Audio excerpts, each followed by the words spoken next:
प्रभाव जो है लोगों के जीवन पर पड़ेगा, ताकि उनकी जो जीवन में परेशानियां हैं, बाधाएं वे दूर हो सके और उन्हें एक बेहतर जीवन के लिए एक सफलता का जो रास्ता है वह खुल सके। तो पुण्यकाल तो शुरू हो जाएगा सुबह से ही, सूर्योदय के साथ में ही इसकी शुरुआत हो जाएगी। लेकिन कल शाम तक अगर बात करें तो कितनी बजे तक ये पुण्यकाल रहेगा, और इस बीच में किस तरीके से जो दान धर्म है उसकी पूरी प्रक्रिया रहने वाली है? देखिए, दान करने का जो समय है, सुबह सूर्य उदय से लेकर के जब सूर्य मध्याह्न काल तक आते हैं, जो हम 12 बजे का समय मानते हैं, इस बीच में दान धर्म पूजन यज्ञ अनुष्ठान स्नान करने का विशेष महत्व बताया गया है।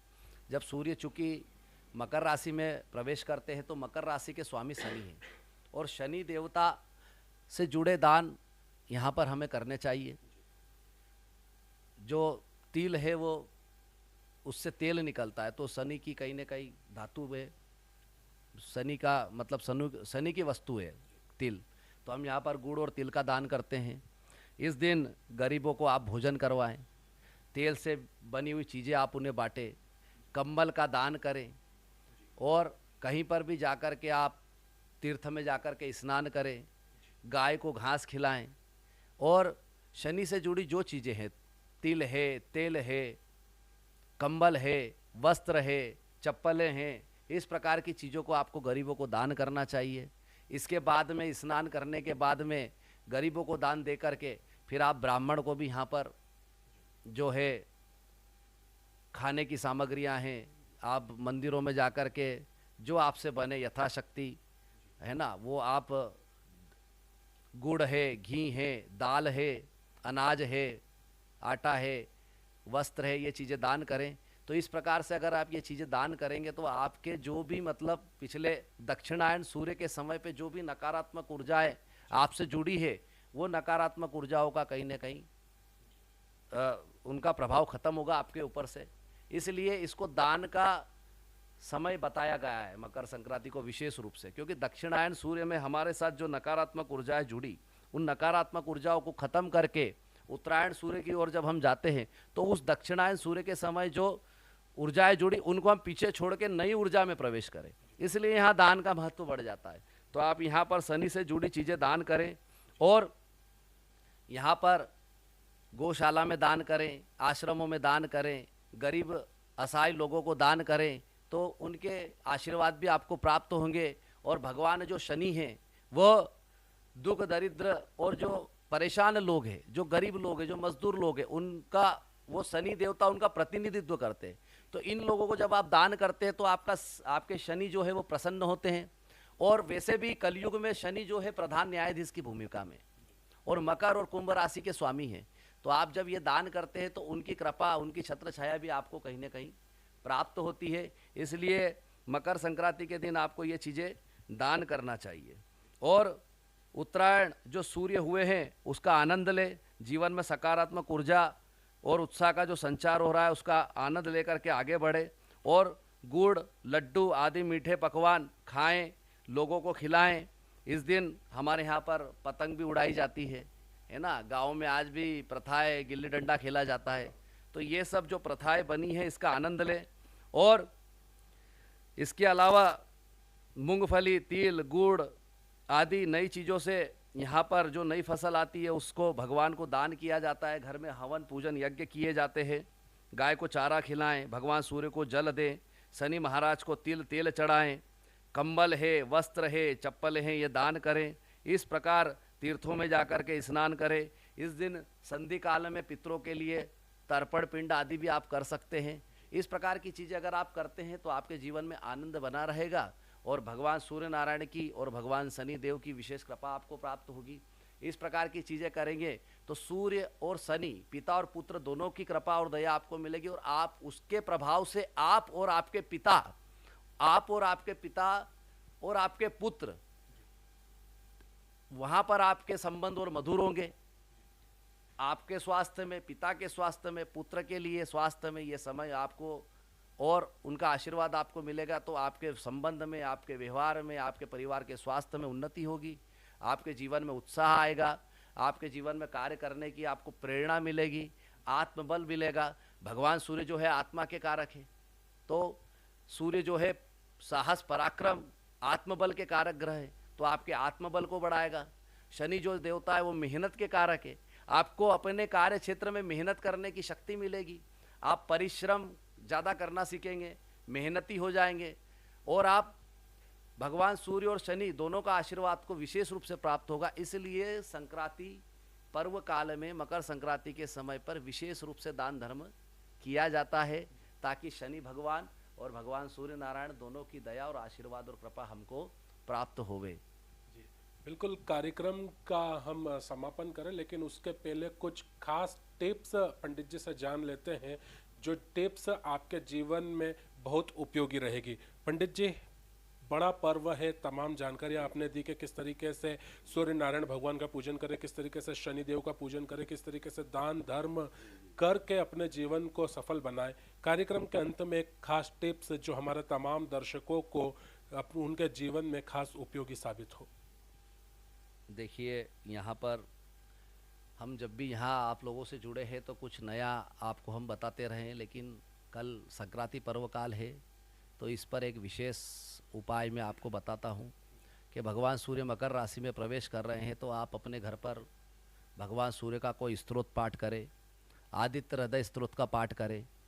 किसी को अगर नेत्र की समस्या है, आँखों में अगर कोई रोग या बीमारियाँ हैं, तो भगवान सूर्य का चाक्षुषी विद्या करके एक स्तोत्र है, जो नित्य कर्म पूजन प्रकाश में आपको बड़ी आसानी से मिल जाएगा।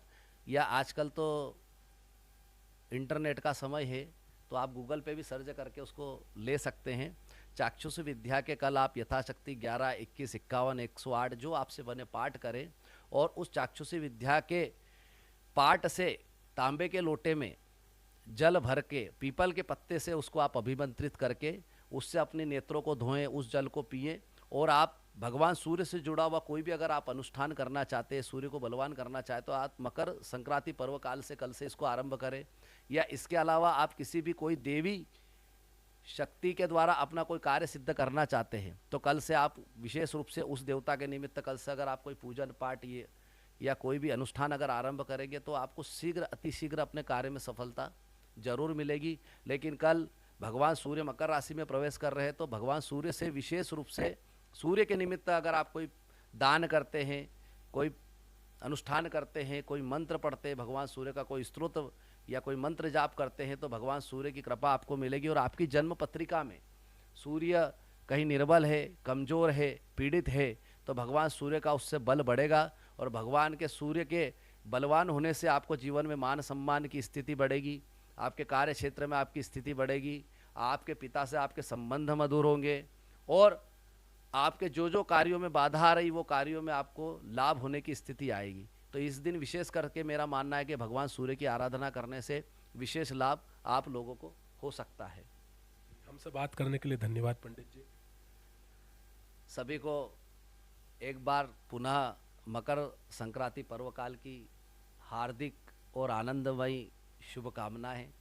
यह वर्ष आप लोगों के लिए मंगलमय रहे, कल्याणकारी रहे।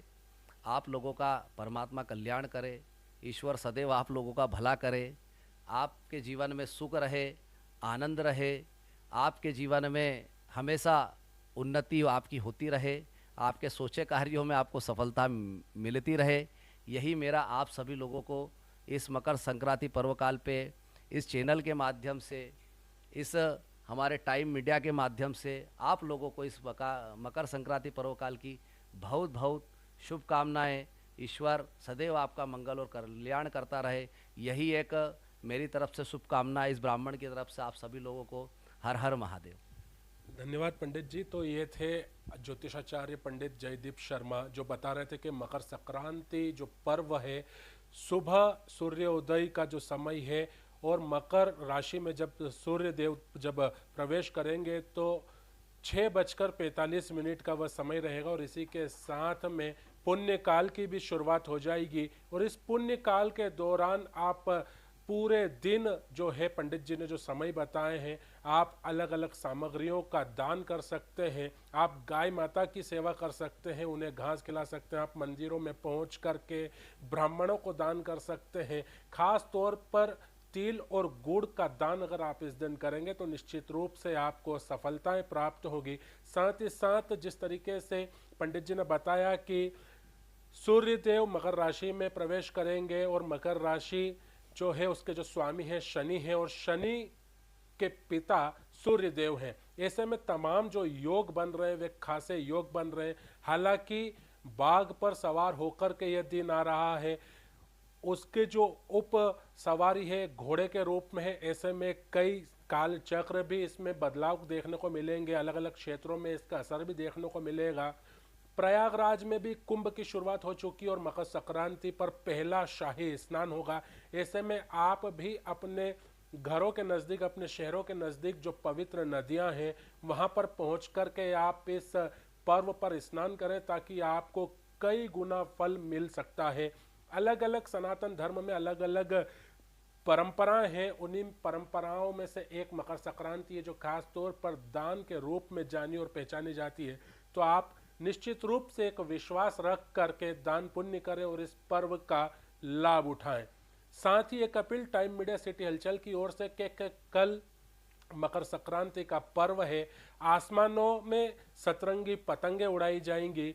पतंग प्रतीक है, ऊंचाई प्रतीक है सफलता का, और हम भी उम्मीद करते हैं और यही आशा करते हैं कि आपका जीवन भी लगातार ऊंचाइयों को छुए, परिश्रम की डोर से सफलता के आप नई आसमान की ऊंचाइयों को छुए। लेकिन एक अपील भी कि चाइना डोर का उपयोग आप कतई ना करें। जब आपके घर के बच्चे अगर छत से अगर पतंग उड़ा रहे हों तो उन्हें अपनी देख रेख में ही पतंग उड़ाने दें, किसी तरह की दुर्घटनाओं से बचें। यही अपील और इसी निवेदन के साथ में मकर संक्रांति की टीम टाइम मीडिया और सिटी हलचल परिवार की ओर से आप सभी को शुभकामनाएं। तमाम खबरों के लिए आप देखते रहिए टाइम मीडिया सिटी हलचल शाजापुर। नमस्कार।